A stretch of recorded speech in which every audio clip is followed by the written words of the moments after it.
you can hear all right now, right? Yeah. I'm good. Okay. All right. Okay. So Victory, can you hear us all right? Just to make Yes, sure. I can hear you properly. Okay. All right. Great. All right. Yeah. All right. So thanks, Herman and Victory, for joining for I think the mastermind for our the VAST verse research session. Okay, and for the all right. So let's get started. So thanks again for joining us for the monthly this mastermind. And before we start, I still like to sort of reiterate and explain about what this is and why we're doing this. Okay. So I think the idea is that there's always, hi, now I can see you. So there's always the quadrants, right, of the important and the emergence. So usually we are spending time on what's emergency. Okay, what's the emergency? Then we don't necessarily spend enough time on what might be important, but not as urgent. Okay, usually on the urgent part. However, that's actually important. Okay, sorry, I might have some background noise. It's the garbage truck that's coming. So, but usually what's important, it's necessary to spend time allocated specifically for that. Okay, because that is usually where the actual values or learning that's being created. Just like to share an example, like yesterday, I happened to not have my phone available to me. And I, also have a block of time, about 30 minutes. And I was just, walking outside of a bookstore, okay, and waiting for my kids. They were, reading books there. And sorry, is my voice still all right? Because this is getting closer. Okay, all right. If you cannot hear, just let me know. Okay. But I just had the chance, because I didn't have my phone. It was the only thing I could do was to just observe the bookstore, and then see all the details and the lights, the lighting, and see how it's well designed. It's a very beautiful bookstore that we've been to a couple of times before, but it's kind of like I've always been too busy to stop and appreciate the beauty of the lights and how it's well designed. Okay, so I actually had a very nice 30-minute set time to just walk and just observe and enjoy. Okay, and it was really a nice moment. And I also had to take some time to think about what I've been doing, where am I now, where am I going, and why. Okay, so I guess this is just an example, and I would actually encourage that we can all schedule some time into our busy life. This can be on a regular basis, from monthly, weekly, or even daily. Give yourself some of these private times that are not really on anything, at the moment, that you have to urgently face or do, but to really take time out to reserve for ourselves. All right, so I think the mastermind serves that purpose. But additionally, because we will be sharing about what we have learned, or accomplished, some of the gains, and also some of the challenge that we are facing now, and also feedback to each other. So this is also a good opportunity, I think, for not just to reflect, learn, but also maybe gain our brains a bit more tangled, so to speak, and collectively discover new things, right? Potentially new areas, directions, and things that we can work towards. And it's important that we have a common goal, and common values to work together this way. All right, so I think that's sort of a brief sort of intro to explain why we're doing this. And I think to keep the mastermind focus this time and also to work, I like to, the format we have been doing is to share about what we have learned or some of the gains, okay? I think just maybe one, because this is after all related to research and, Victoria's current work. I think maybe we can share one gains or learning, okay, that's related to the current research, okay? but also maybe one other game learning that's unrelated. Okay, that can be something from work, from life, from other aspects. That's also fine. Okay, so like what is the biggest, the gains and learning in the past month? Okay, one research related, one maybe other things, and then you can share about what is the goal that you're planning and the potential challenge that you like some feedback for. Okay, so is it clear for the formats for today? All right, so is it okay for Herman as well? Yeah. All right, okay, all right, okay. So I guess who'd like to go first? I can.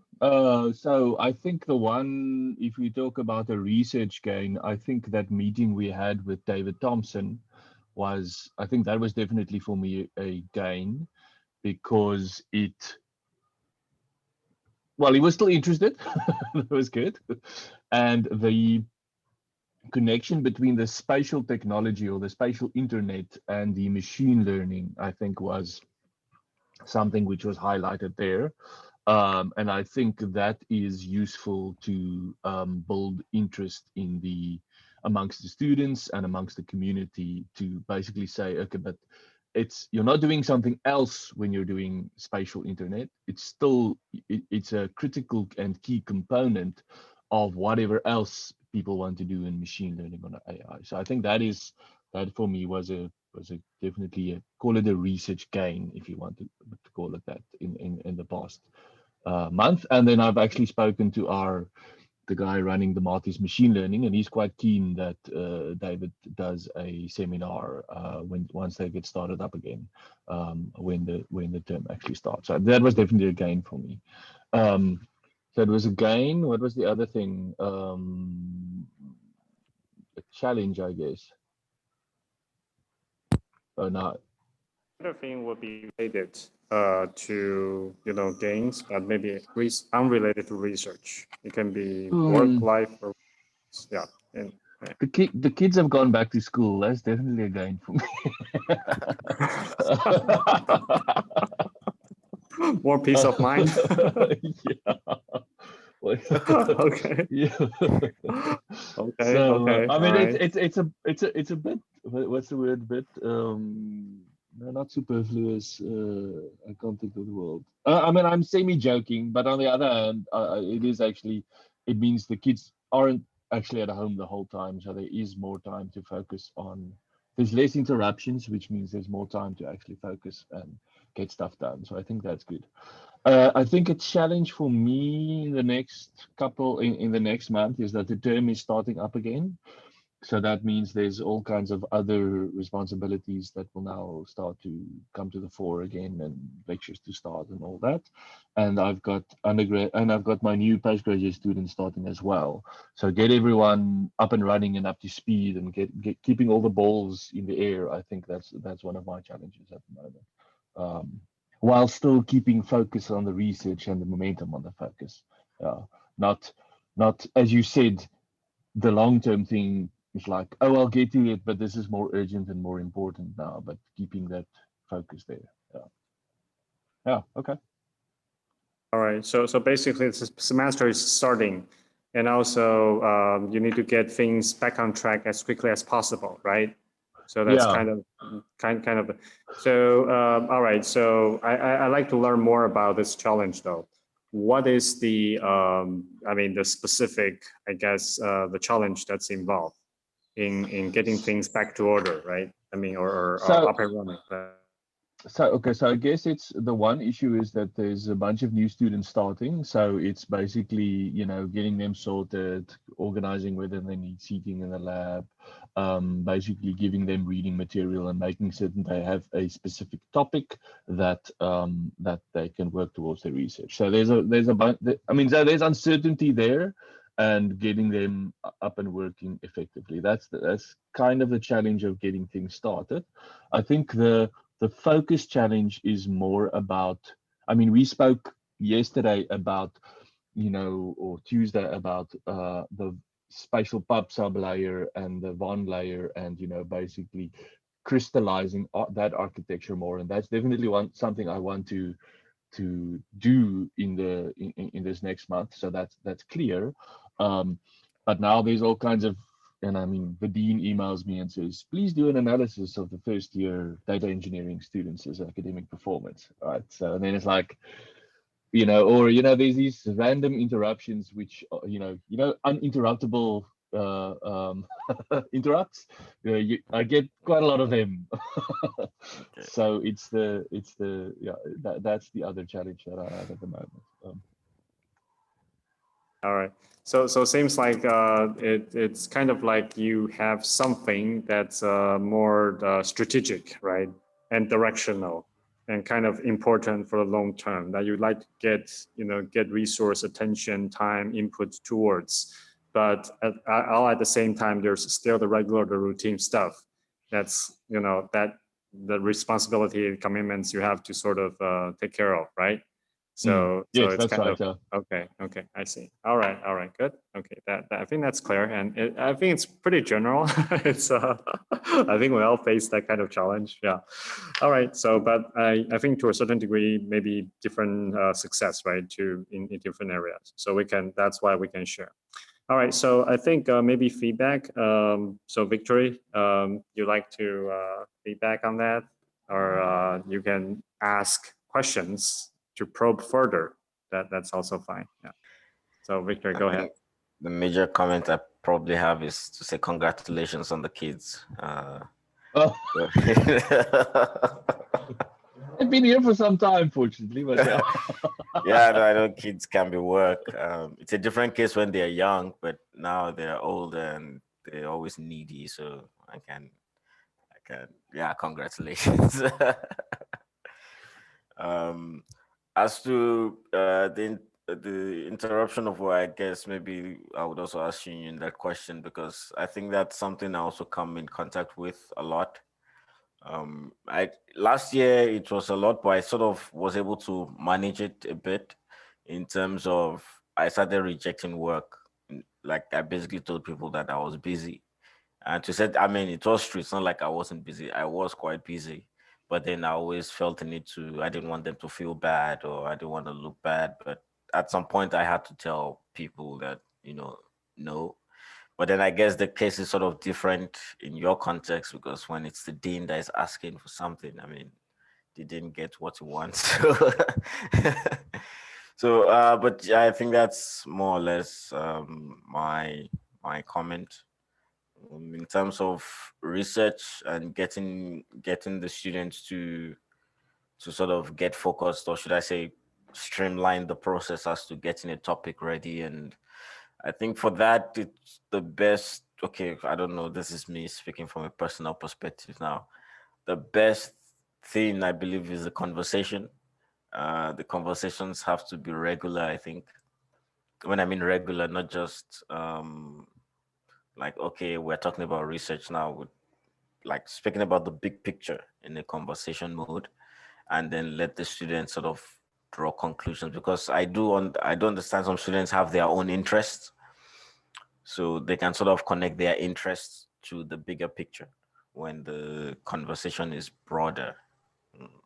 And yeah. Well, I guess a question from my side would be, did you find that the way that your PhD started in terms of direction and in terms of clarity about the topic, did that work or did it not work? No, for me, I think it worked. It took slightly longer. Number one, I am a bit of a slow learner. And also number two, because of my background was mostly in electronics and automation and control systems. So it took a bit of a while to connect it to computer systems and computer networks. So I had to go back as well to sort of go to my third year and fourth year notebooks and textbooks, just to sort of familiarize myself with the concepts again. But if someone was based in computer systems, I don't think it should be a problem. If their background was computer systems, it shouldn't be a problem. But if the background was like electrical wiring, electronics, it takes a bit of a while to So what helped me a bit was the coding as well. I remember at the moment I wrote like the first piece of code for the VAST library, that sort of, I could picture it. And maybe I think I'll talk about that when I talk about some of my gains from the month. It's quite nice to go back to basics. Like sometimes I tend to do that where I start from the top and then you sort of miss all the lessons. Meanwhile, if I just started from the basics, it wouldn't have been such a challenge to understand the concepts. Cool. Thanks.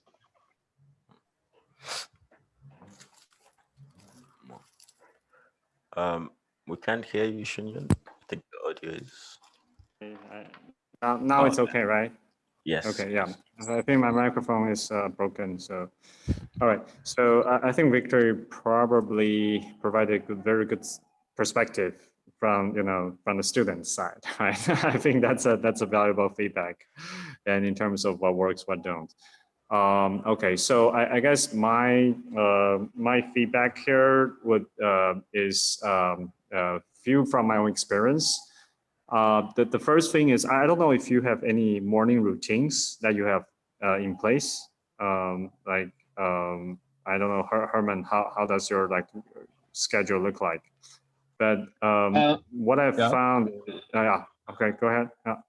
No.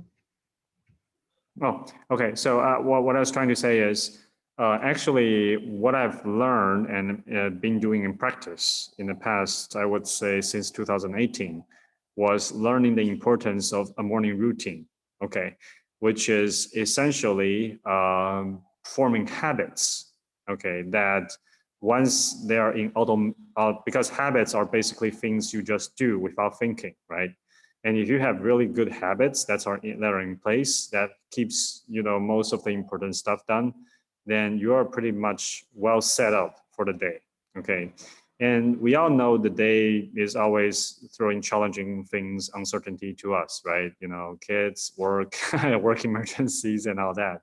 But before the chaotic day starts, there are a few, maybe a couple of hours, or maybe even like half an hour of time. If you use well, then that could really make a difference. Okay, so this is something I've learned from Benjamin Hardy. He's also, I would say, a mentor of mine. I'm enrolling one of his online course called AMP. It used to call 52 weeks of momentum, but now called AMP, Accelerated Momentum Program. Essentially, what I've learned is that if you have your whole week and whole day planned out with the most important activities that you intend to accomplish, okay, then once you have that planned out, so right now, like my routine is I have weekly, review planning session. Usually that occurs on Sunday, and then I would list the important activities that needs to be carried out. Okay, sort of already throughout the week, and then each day, and it's important that you sort of have a weekly planning. The idea is that usually we do have like a daily meeting schedule and etc. However, sometimes it just gets thrown off, right? There can be unexpected things, right? However, if you know like what are the most important things you need to accomplish within a week, okay, then you can always find additional time, right, for it later. So the important things still gets done. And the other important concept, I think, is this. Once you understand what are the most important things during your planning session, once they're getting taken care of, then the rest is just, it's fine, even if you screw up. Okay. The reason being, it's again the 80-20 principle. Okay. So just remember that this works on all time scales, whether it's weekly or daily. Okay. So if you get the most important, maybe just even one or two things done, it's actually good for the day. Okay. The rest is just bonus. Consider them bonus. So I guess it's kind of a mindset, but the important thing is to really understand, analyze, and prioritize what's the most important, and make sure you do them first thing in the morning, or first thing in the week. And then, other interruptible things, even if they come, they will not affect you as much. Okay, so I think that's kind of the basic concept. And the other, this is more technique wise, which is try to limit or set specific time blocks for you to be interruptible. Okay, because obviously you're the dean. I assume that you have all these things that you have to take care of or answer like quickly. But try to, it's kind of like the concept of office hour, right? You set up a specific office hour so that you can interact with students. So again, try to set up these interruptible times. But I mean, either way, the other idea is you should set specific times you cannot be interrupted. Okay. And that is you just offline and just focus on your important work. So that's, I guess, another feedback. And the third thing that came to my mind is delegation. Okay. This is an art that can never be perfected. There's always the next level of delegation. In fact, this is why productivity of some people can increase off the roof. Like, just imagine, why are there billionaires, right? Like, they're making so much money if you count the hourly rate. The reason is that they do something regularly, which is they will analyze the things they're doing and put them into three categories. One is the thing that is the most value and only they can do. Okay, so they focus more time on it. And the other time is things that can be delegated. Okay, so those are things that still required being done, but maybe by someone else. Okay, and a third category is things that can be eliminated altogether. They could be less productive, valuable things, and or even just distractions, right? So if you can always periodically review and categorize your things into these three categories, and try to eliminate those that should be or can be eliminated, delegate out, and and focus more of your time on what you are just best at. Okay, essentially the most productive things. Then your productivity, the hourly productivity, actually will increase. Okay, that's kind of the theory, but if you put that into practice, then you will see something concrete happen. So I guess yeah, this is another thing to share. Okay, getting assistance will help. Okay, like for me, for example, I have assistant for admin stuff, or so a lot of things I started to say no to. Okay, the more things you can say no to, actually the more focused you can be with your core capability and tasks. Okay, so I guess those are some of the general feedback for you. Yeah. Cool, thanks. All right. Okay. Is it helpful, or is there any? Oh yeah, questions? definitely. Yeah. No, definitely. Yeah, I'm definitely gonna try that. The scheduling, and I think the categorization is also very. No. This is very good feedback. Cool. Thanks. All right. Okay. All right. Good. All right. Okay.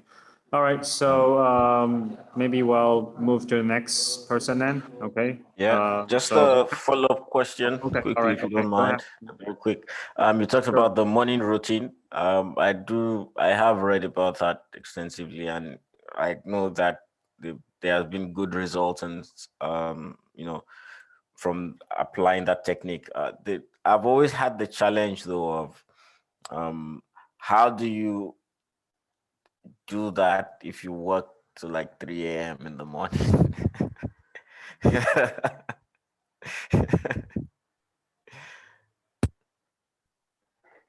Sorry. Let me just clarify. Okay. Are you talking about? Sorry. Are you talking about if you stay up late? Is that what you're If you saying? stay up late, yeah, exactly. Or is the only way around that just not sleeping early and then waking up, early in the morning? Because All right. I think there is a book called Why We Sleep. Okay, that's something I would recommend. Okay, but essentially, I would sort of encourage you to look into establishing a morning, wake up early, as opposed to staying up late. Okay, because essentially you get the same kind of environment, quiet environment, undisturbed, right? Okay, that's what you want. But getting up early actually works better for your biology as well. Okay. Okay. And if you have any doubt about your being a night owl, you're not that kind of person, etc., just think about when you go to a foreign country, okay, and you have to switch time zone, you see?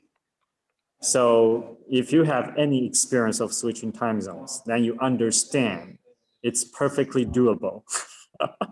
You see, you get my point? Okay. Yes. The Yes. fact that Very now. we can survive across time zones tell us that our biological clock is programmable, and we can set up to things that's. So I would still encourage sleeping earlier and waking up earlier. Yeah. And if you need any kind of inspirations or I guess scientific evidence for that, go have some reads of Benjamin Hardy's articles. Okay. And there's also a book called The Miracle Morning. Okay. That is a book that I would recommend to get some things to look at. Yeah. It talks about how it becomes sort of a miracle morning. All Okay. right. Does that answer your question? It does. It does. Thank All you. right. Okay. All right. I'll look All right. into some of these Thanks. books. Thanks. All right. So Victory, now your turn. Yeah. Go ahead. And, Yes. So gains, I was talking about that briefly earlier.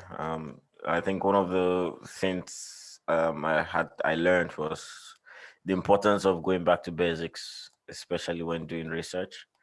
Um, this is something I remember my supervisor tried to teach me for my master's, and I applied it then. But for some reason, I think bad habits sort of come back. But it's basically about the centralized systems and the spatial routing. I was trying to picture it from what's the word now? From a top down, like a top down approach. I was starting at the top and trying to break it down. But I actually realized became a lot simpler when I just looked at spatial routing, like you know, a piece of land or a location. Like, okay, this is Cape Town, this is Belleville.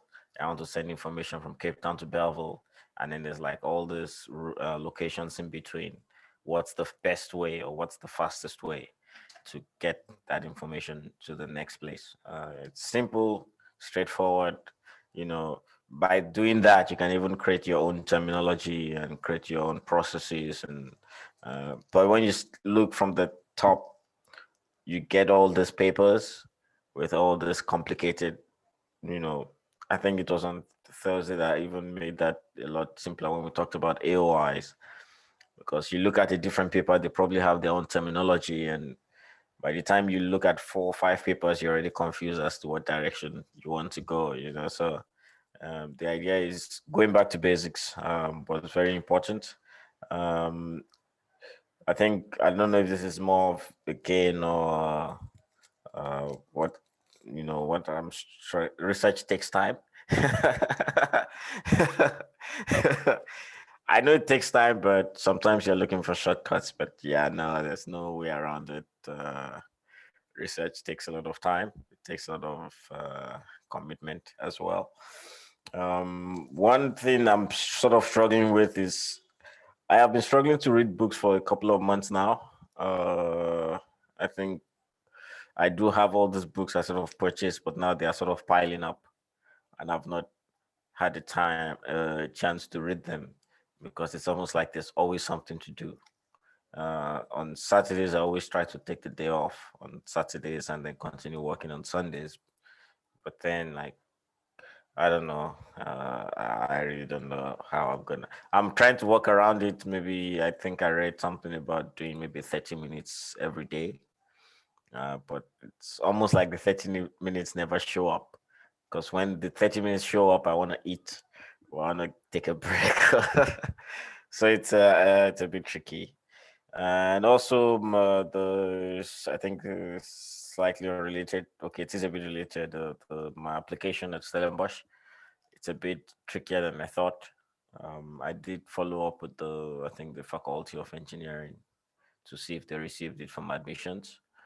They said they've not received it, but they are currently processing that admission stage. So I'm trying to reach out to someone there, but I can't seem to find a number. I only got an email address. I'll try to follow up with that this morning again to see what I can do. But yeah, I think that's more or less it from me. Oh, and I finally got my book, the What Not How book. They finally delivered it like the past week. So I'm gonna try to create time, I guess, to read my books. But yeah, that's more or less it from me. Thanks. Yeah, thanks. So I guess the games you mentioned about the back to basics, that's kind of a research game, right? What is the game unrelated outside of research? Did you share about or can you share about that? I mean, outside of research, yeah.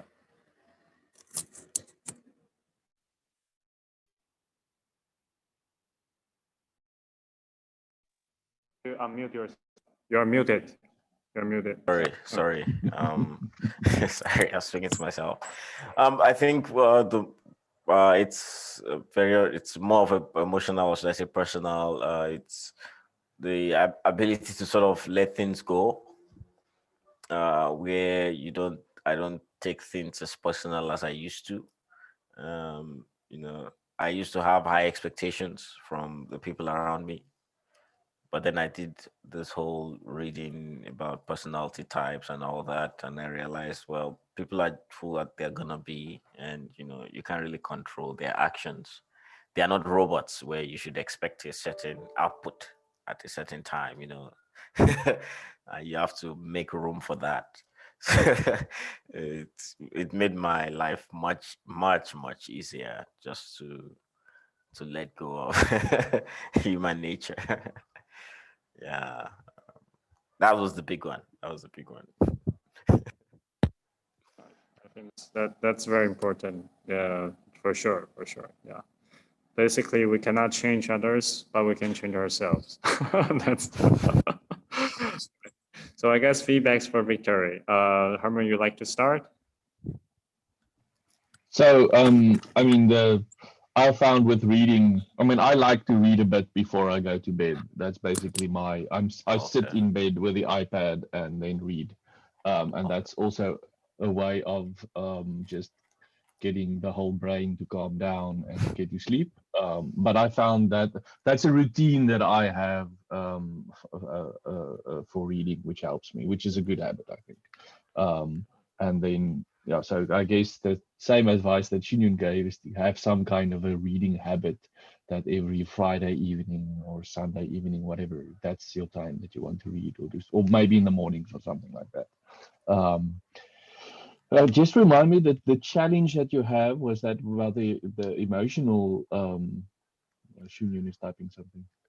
Yeah, the letting go basically. Oh, okay. Not Yeah, taking things I think the personal when people do their things. I, I think like Shunyun also said, you can control your reaction. That's what you can control.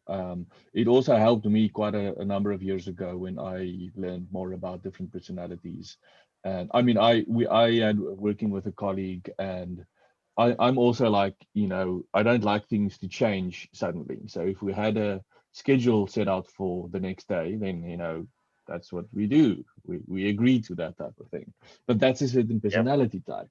You have a Yeah. different personality type, which is happy to have to Yep. on the fly at the moment decide Yep. to Yeah, change things. exactly. And I think if you once you realize, but that there are these different type of personalities and that they operate differently, then you can both make accommodations for each other in the I'll be less upset when you change things, and you'll be less upset when I'm, not flexible on certain things. But I think the important thing to realize is that if you that it will never be a one-way street. There will always have to be some kind of accommodation, or coming, letting go of some things to meet somewhere in the middle. And then your life, as you said, your life is much easier once you realize that. Plus, I guess the thing is, this asking yourself, how important is it really? in the bigger scheme of things. Yeah. But yeah, so that's my feedback basically. Okay. Thank you, sir. I think yeah, you can hear. Yeah, I think it's quite okay. Just sort of like follow up on that. Okay. The different personality type things does exist. Okay, and that's one way to look at our differences. But it's also, I think, what makes this life and the world really interesting. You know, and usually if you are doing anything of scale, you need the different personality types actually, because each of them can take care of a different aspect of the whole picture kind of thing. So maybe this is another way to look at it, to sort of figure out like what specific things is your personality suited for, and what is something that the other person is more suited for, and try to let each other play the best of ourselves. Okay, instead of stepping on each other's toes. Okay, so I have found that to be a useful concept to realize, keep in mind, and also to put in practice. Okay, and so I mean, this is for, again, Victor, you can maybe think about. All right, so regarding establishing the reading habits part, which seems like a major goal for you, right? I have recently this is also a reading assignment given by us by Benjamin Hardy. It's called Tiny Habits. Okay, and it's actually a book I would highly recommend. Okay, for you guys, if you have, because this is transformational. It's written by someone called B.J. Fox. Okay, he's a Stanford behavioral scientist. Okay, B.J. Fox. If you have heard of the term atomic habit, okay, I believe it's, I don't know if you guys heard of that, Atomic Habit. It's actually been a popular book by another author, but he's actually basing his, Atomic Habit based on BJ Fox's work, because this is a researcher and he's been doing this for 20 years at Stanford, okay. Lots of research evidence, actual practice. He has personally coached over 40,000 people to change their behaviors, okay. And I like to share something very quickly with you guys, just the sort of the main high level concept is for all behaviors, there's a formula. Okay, it's called the Fox behavior model. It's a very simple formula. It's B equals MAP. Okay, so B stands for behavior. Okay, something we do. M is motivation. A is ability, and P is prompt. Okay, something like prompts you. Okay, so for example, let's say in the case for Victory, for example, you want to wake up early, right? So this is waking up early is a behavior, but it actually has three components. One is motivation, right? Whether you're motivated to do this. The other is whether you are able to do this, right? The third is whether there's a prompt that helps you to activate your behavior. Okay, so a lot of times when we don't see other people acting a certain way, students, colleagues, wives, husbands, it's we get upset, right? We get upset. However, if you like to see behavioral change, you have to really understand it's probably one of the three components that's missing. It's either missing motivation, or it can be they got motivation but they're lacking ability. Okay, or it could they have motivation and ability, but there's no prompt for that. Okay, there's no reminder.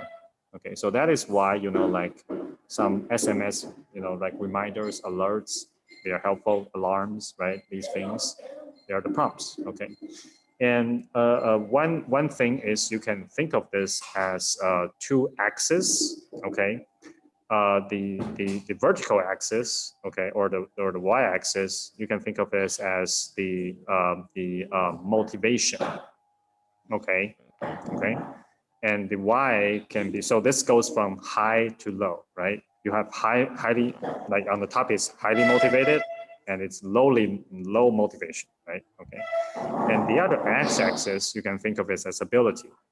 So on the, for example, on this, the right hand is like highly capable. On the lower is, no capability, like low ability. So if you have these two axes, what happens is you can easily imagine, right?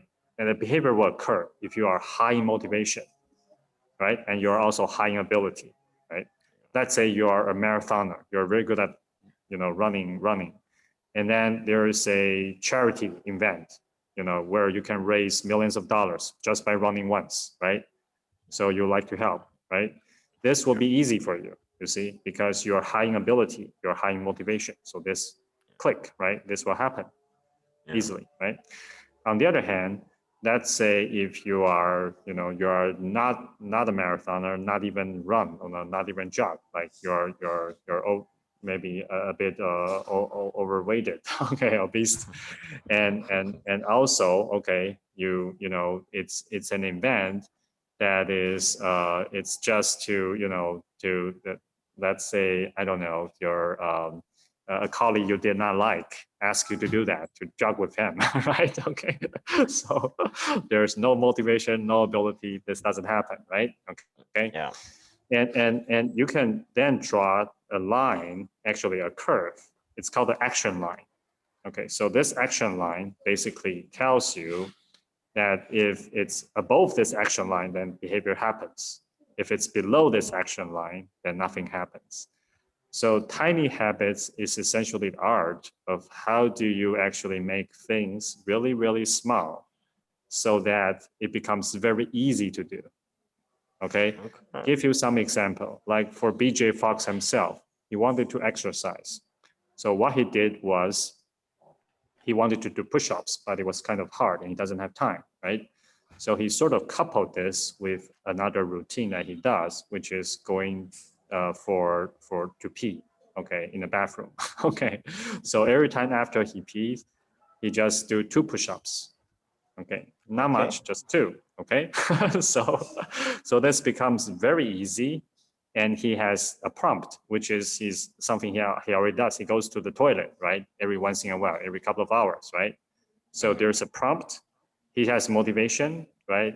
There's the prompt, and also 2 push-ups, very easy. That's above his ability, right? Yeah, I mean, he's very capable of doing that. So this becomes an easy to do thing for him and form a small habits, okay? And also another important thing about his habits study is that you form habits best. We might have heard of forming habits 21 days, 66 days, etc. However, habits form best if there's positive emotions, meaning that you enjoy that. It's a win. It's a yes moment. Okay. So if you have like small success, you are encouraged and motivated to do more, essentially. Okay. So this is, if you get this right, you can form habits rather quickly. So essentially, tiny habits is the core concept of really lowering the thing to the starting point, the smallest amount that you can do to get a quick win and a quick positive feeling, and keep that feeling going and keep the momentum going. And you can start small. One last example is that someone wants to cook breakfast for herself. Okay, but cooking breakfast is very tedious. So what she started as a starting habit was simply to wake up, go to the stove, and turn on the fire, turn on the stove, and then shut it down. Okay. So you can imagine that that's very easy, right? So actually, after she has doing this for a couple of weeks, okay, she then added one more behavior, which is to put the stove with the water on top of the stove and boil the water. Okay, and that's it. Okay, and then moving to cooking, and after a while, actually, she was doing cooking her breakfast for herself. Okay, Nice. so all right, tiny habits. Yeah, I probably spend yeah, but I think it's worth it. It's that a was quite worth. helpful. Yeah. It's a very powerful and scientifically proven, I mean, validated the concept and works. Yeah. So I guess that's my main feedback. Okay. Thanks, Junior. I guess is that helpful? And Yes. any questions related? Yes. No, that's very helpful. Okay. Is that Okay. Tiny Habits? Did you say that's a book or that's a session? It's a book. It's a book. It's a BJ book, Fox. okay. Yeah. Right. It's a book. Yeah. Okay. All right. So I guess that's okay. So I guess that Okay. yeah. Okay. All right. So I guess I'll move it to here. Okay. So it's for me, right? Okay. So my turn. Yeah. All right. All right. So the first thing is for me I guess the gains for last month research wise was I think we were kind of going back and forth with Victory's design, right? The algorithm design, and try to provide feedback.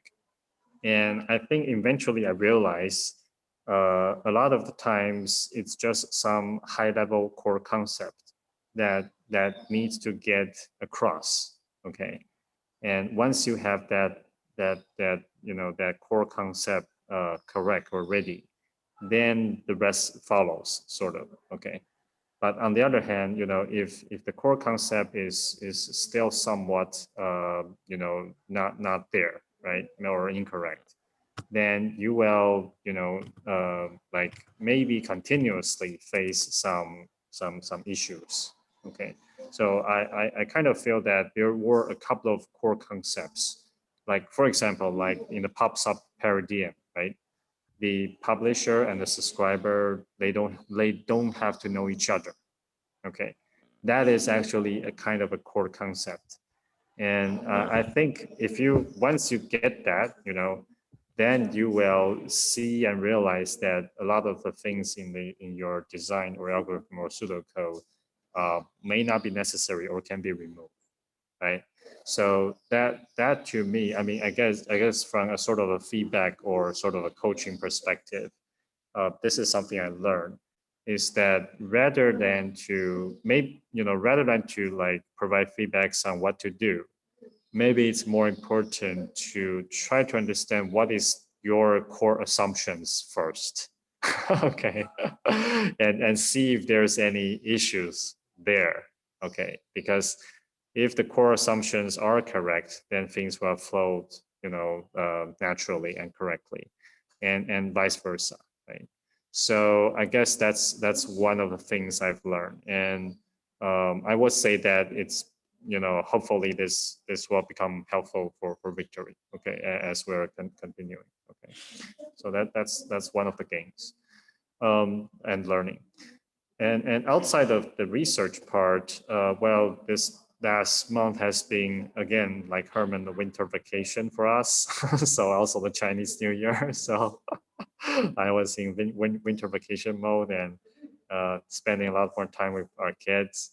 It was really enjoyable. Okay, I did. We've been to a lot of places, going on trips, and had some really good time together. But another thing is I also get to spend time with my parents, in particular my mom, because I think she has been a sort of an important figure in my life, in the sense that, since I was growing up, I think she was also always this authoritative figure that always pushes me, provides me with higher expectation and feedbacks that I can do better.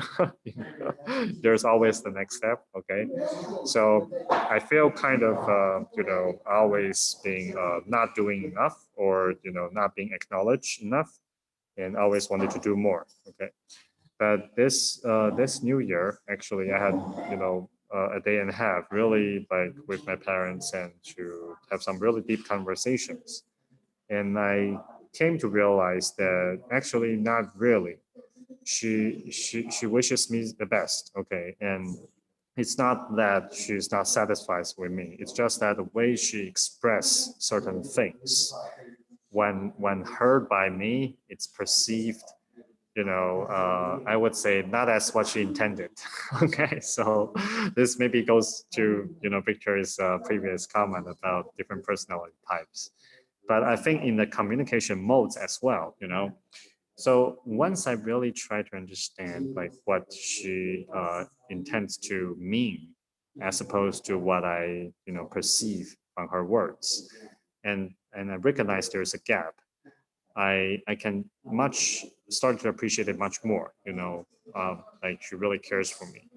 and actually it has been really supportive of me all along. So that I would say it's a quite good moment. And the thing I learned from this, I guess, is which sometimes we are stuck by the words that people say, but it's really important to get behind the intention, the intent of why they're saying that, or what is the actual true intention behind.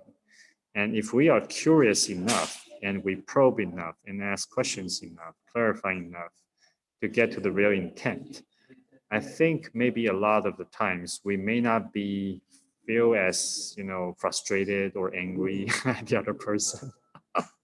And because once we understood their true intent could be good, and could be something that wishes us well, then maybe a lot of these frustrations and conflicts can just be set aside. Okay, so I guess that's one of my key learnings this past this winter vacation this past month. All right. So regarding my goal and maybe a challenge I like feedback on. Besides the direction that I'm being helping Victor, doing here with Victory and Herman with you guys, I have going back to think about how I may be able to scale this to maybe other areas and other levels.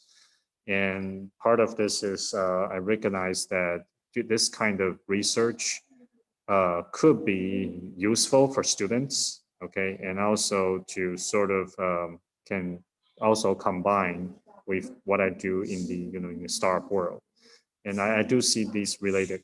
So there actually has been another opportunity for me. I reached out to one of my previous contact. I think Herman knows this as well. Professor Jia Jingyuan.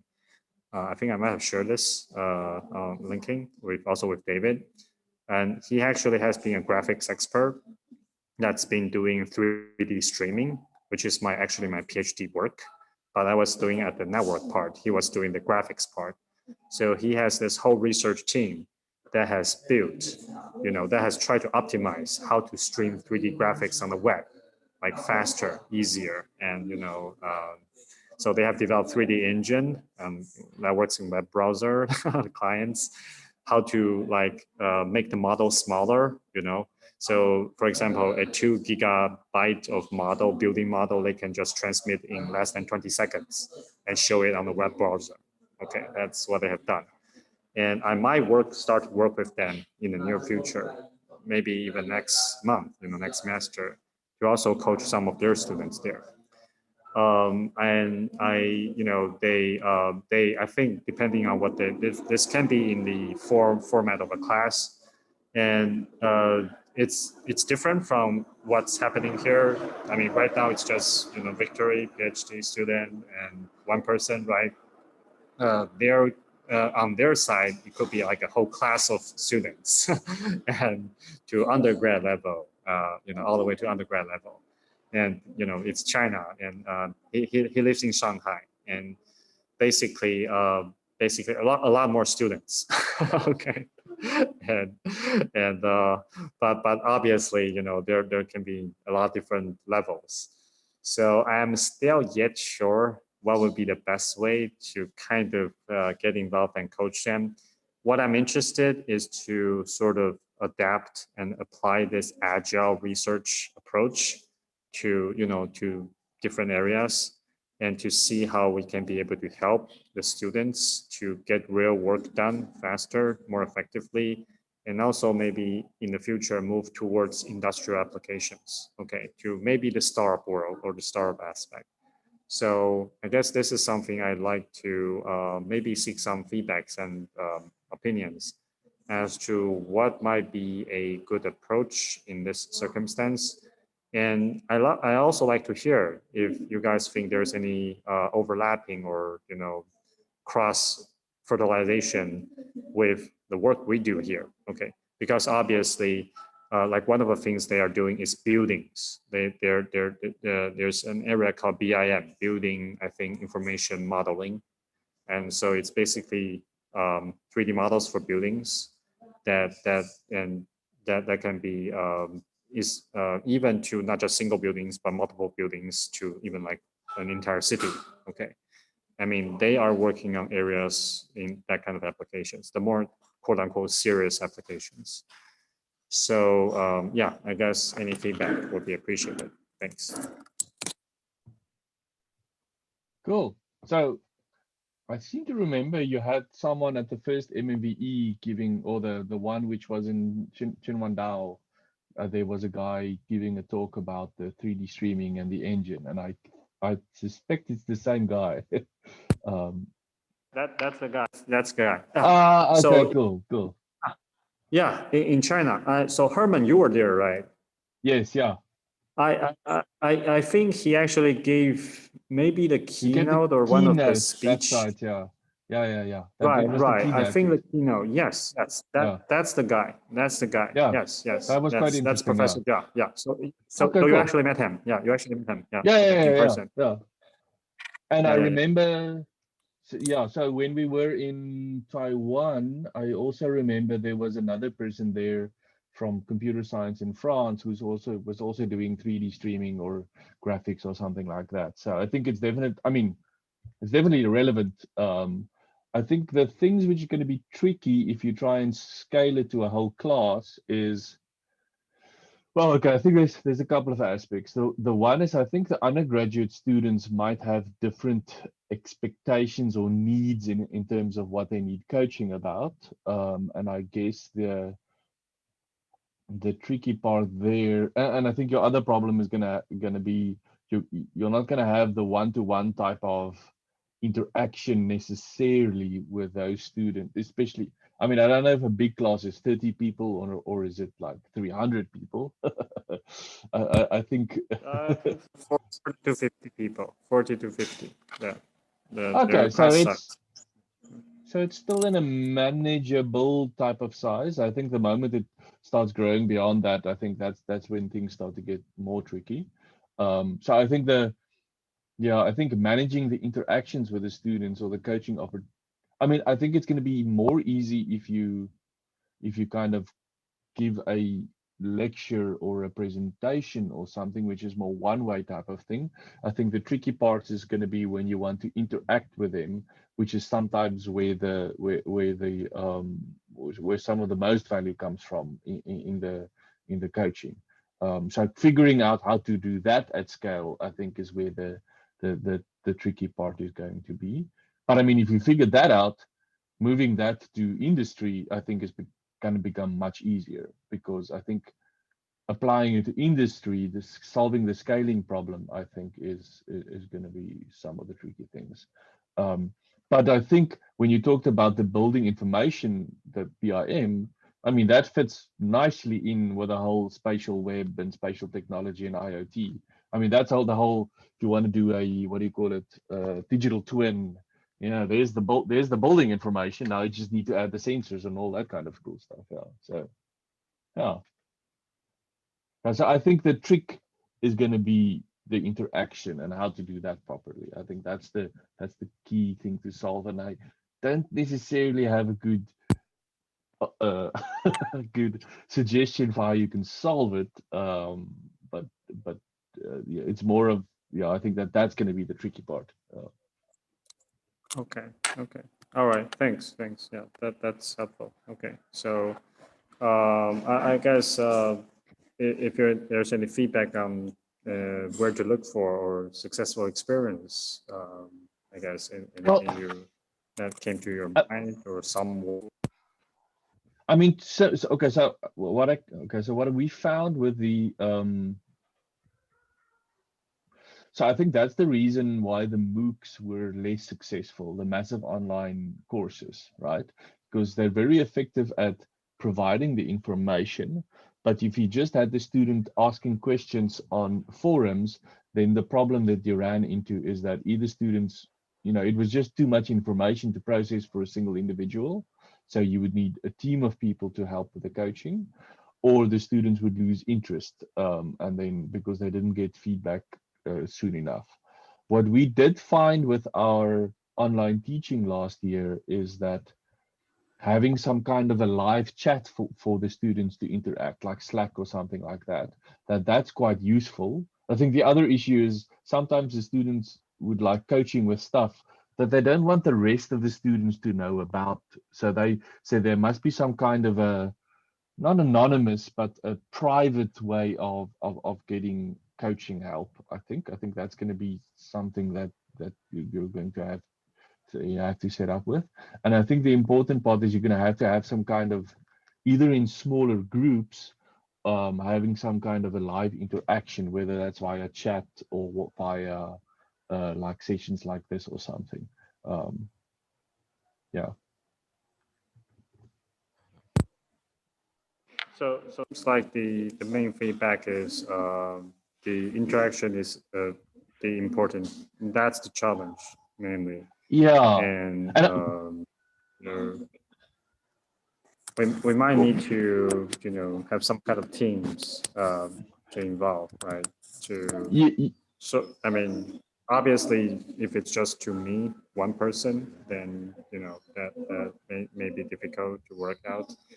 But if there can be some arrangements of team-based kind of approach, right? Yes. That will probably work better. Okay. And I would actually go and have a look at what some of the universities have done during the past, or the teaching institutes have done during the past year, because we were basically forced into having to do something because we couldn't get access to our students to interact with them. So I think looking at what people have done and what's worked and what's not worked, I think is a good place to figure out how to as a stepping off point to find out how to approach this.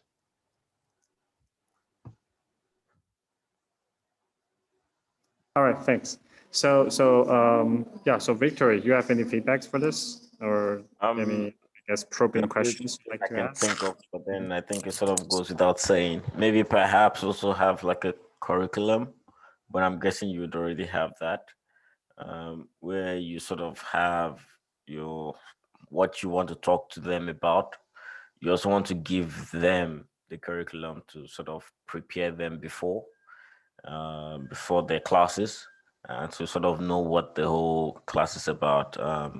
I don't know if you're going to be giving them technical coaching as well, in terms of technical, what's the word? Is it technical advice, for example, or if it's just life coaching. But if it's technical, you might also want to like sort of have some sort of collaboration with the partner you're in business with what's his name, Professor Jinjin. I'm not sure if I pronounced that right. Yeah. Ja, Yeah. Professor Ja. Ja, sorry. So you probably want to have like like an agreement in principle with him as to how to. Again, I don't think I have the solution to that, how that would play out. But the idea is, sometimes when students get say a guest lecturer or a guest speaker, they sort of want to get out of what they are used to on a daily basis.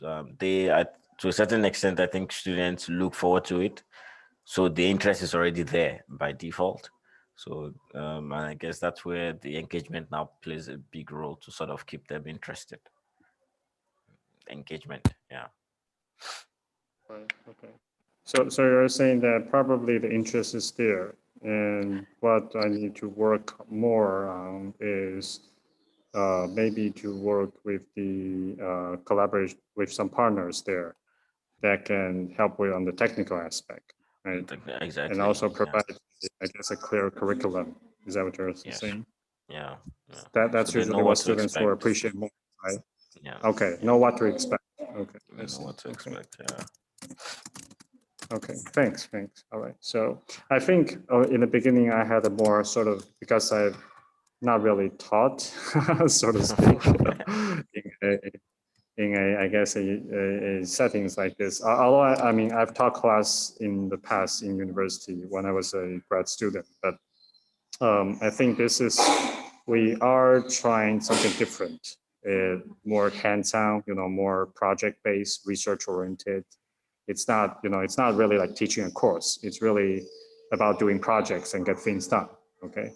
And try to build systems, right? And developments, right? And project management. And that potentially can be of industrial use and applications in the future. Yeah.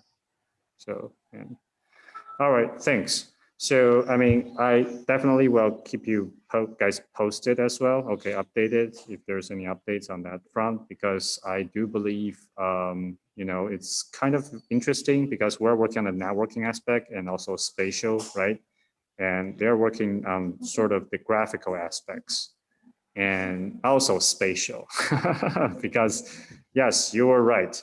Digital twins is something that's also on their research agenda, digital twins. Yeah. So I can imagine there will be places to collaborate, you know, and to sort of help, right, in the future terms. Yeah. Okay.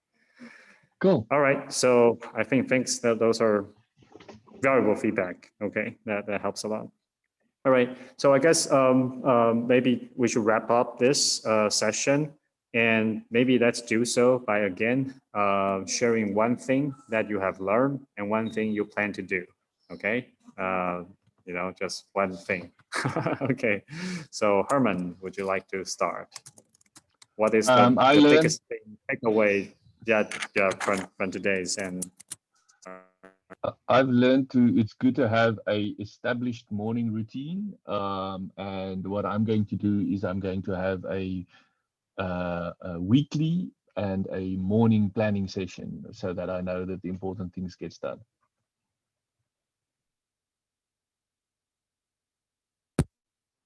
Well, how about you? Go ahead, Victoria. Yeah, I think it's sort of similar to Professor Herman's learning the importance of making plans. I already sort of developed a calendar plan last year, and it's, I mean, mid-year last year, and it's sort of becoming more and more established. So one of the things I'm gonna start doing now is I'm gonna start creating sections to be flexible, as well as sections for work. So work time and flexible time. I think I've never actually really considered creating flexible time in the calendar. Also, I'm going to be joining activities now. For example, when I go to use the bathroom, maybe 2 push-ups, because I did start last year and then I got busy again. So maybe I'm going to do micro, you know, keep it micro, keep it simple. And also when I go to bed, I think I'm going to try to, even if it's 1 page of reading, I would just, as to waking up early, I'm going to start the process. I don't know when I would get to that point where I can stop. I know it's possible. I have tried it before. It's just at night, you don't really get distractions. That's why I sort of like the night time. But now I'm getting older nowadays, so I get tired very quickly at night. So I have no choice but to change that, I think.